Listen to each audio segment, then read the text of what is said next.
Welcome back to CBS Soap Dish Recap, where we recap everything CBS Soaps, both the young and the restless, and the bold and the beautiful. And this is your bold and the beautiful recap for September 6th. And it looks like Hope misinterpreted Thomas's intentions. Brooke demand that Ridge choose a side in this whole battle for Douglas, and Deacon intercepts Sheila's move towards Finn and Steffy. So before we unpack this, take a second to make sure you're subscribed to this channel, and please don't forget to like and share. So we're over at the Cliff House, and Sheila is watching from outside the patio doors as Steffy and Finn is hugging and kissing and vow to never take this for granted. This is our future, and Sheila can never steal it from us, as she's saying. Now outside, we see Sheila gushing that she loves Finn so much and whispers, "I'm still here."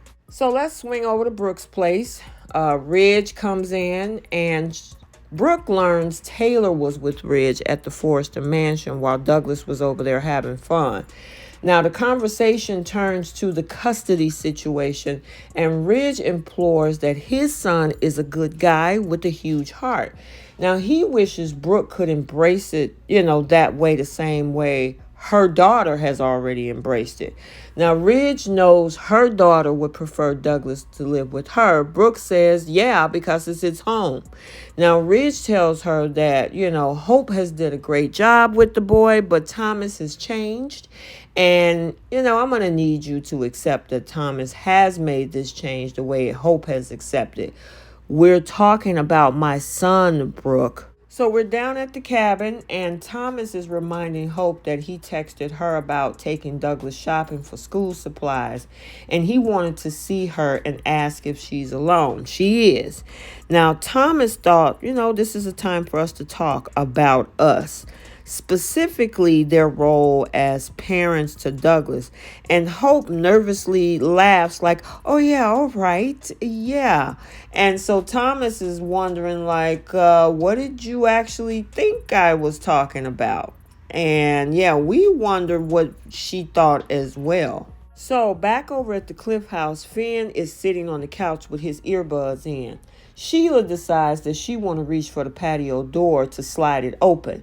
But somebody grabs her and stops her. It's Deacon, who pulled her aside and furiously tells her, what the hell are you doing here?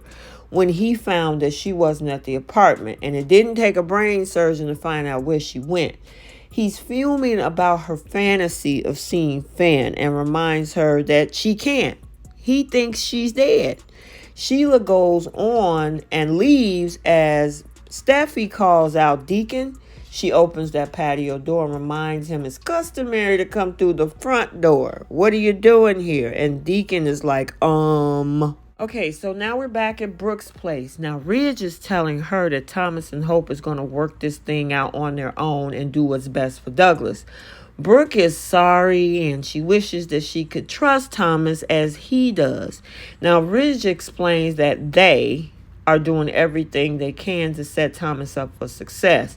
Brooke was like, who is they? You mean you and Taylor, huh?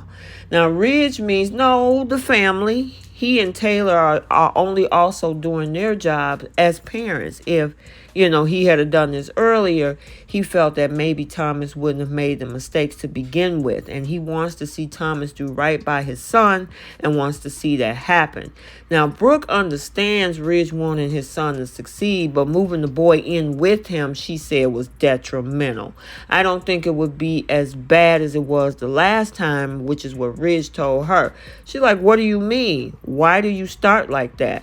And Ridge offers, okay, you know what? I'm going to move into the Forrester estate until you see what I see.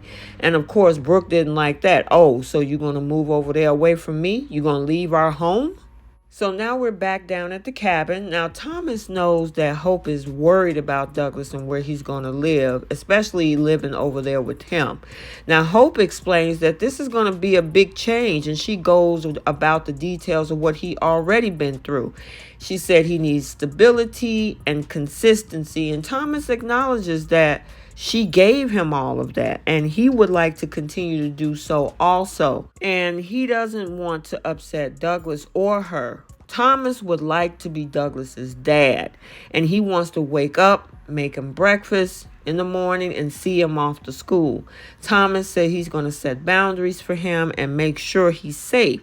Hope knows he can be that kind of father. Now, Thomas talks about that they've been through a lot, and it means a whole lot that he believes in him.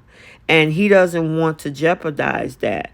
And Hope feels, if they slow down and think about what's best for Douglas, Thomas eventually realized that the boy should be there with her, Liam and Beth. And he pretty much was like, oh, we're not getting anywhere. Back at Steffy's patio door, Deacon begins to explain that he saw Finn at Il Giardino earlier and just wanted to come by and say that he's glad that they're okay. Now, Steffy and Deacon agree, it is hard to shake what went down in the alley from their minds. Steffy says it's a miracle she and Finn has a future, and Deacon was a part of that. And she glad that, they no longer have to worry about Sheila. Steffy tried to invite him in, but Deacon declines, and he said he did what he came to do, and he told them to take care of themselves as he walked off. So at the cabin, Thomas is telling Hope how much she means to him and doesn't want to be a conflict. And he's confident that they can actually make this work for not only Douglas, but for the both of them. And I just don't, they're on two sides of the fence. This is a stalemate. I just don't see this going to be as easy as Thomas thinks. But yeah, so now back at Brooks, she's adamant about Ridge not moving into the Forrester mansion. She wants him there with her. She was like, we need this time together to reconnect. And she doesn't want any more distance between the two of them. Now, Ridge shrugs it off and was like, it was just an idea. And Brooks says, well, it was a bad one. And then they have to face these things together. She was like, I love you. And we need to really take this relationship seriously. And then we see them embrace each other in a kiss. Now, back at the Cliff House, Steffy and Finn think it's a little weird that Deacon was out on the deck, though they have nothing against the guy right now. Now, Steffy says it brought up a lot of the bad stuff that they were trying to avoid, and the only thing Finn wants her to remember about that night is that he'll literally lay his life on the line for her, and that there is nothing to be afraid of now that Sheila is gone. And again, Steffy, if you wasn't in that alley in the first place, none of this would have happened. So now finally Deacon enters his apartment where Sheila appears wiping her face. He is pissed that she's really crazy and asks if she wants to go back to prison. Now Sheila was like, I just want to see my son. Deacon repeats, that's not going to happen. That's the price you have to pay. You can't have a relationship with Finn unless it's from behind bars. And, she's not getting it. She sees it her way and her way only. And she gonna blow their spot up and put herself in jail, put Deacon in jail, and it's gonna be a hot mess. But all she's thinking about is herself. And he went to look for some beer in his refrigerator, and of course they are all out. So he decides that he wants to go get some and tells her, don't go anywhere, you stay right here. Sheila was like, not gonna happen. That's what you think. And then she has this whole fantasy about Finn coming through the door of the Cliff House. As she emerges from the bedroom, he says, Mom, they told me you were dead. Sheila was like, oh, I know it must be a shock, but I'm alive. Finn is like, oh, it's a miracle, and that she's there and that she didn't leave him. And Finn rushes to Sheila and pulls her into his arms as she assures his mama, will always be there for him and how much she loves him so much. Snapping out of that whole fantasy in Deacon's apartment, Sheila is grinning. So Finn, it will be real soon. And I'm like, girl, if you don't stop, I'm telling you, she's gonna blow this whole thing sky high. She gonna end up in jail, and so will Deacon.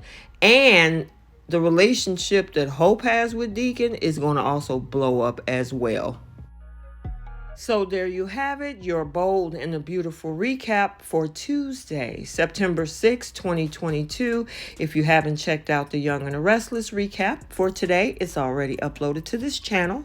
And until the next video, like, comment, and subscribe, and we will see you soon. Bye.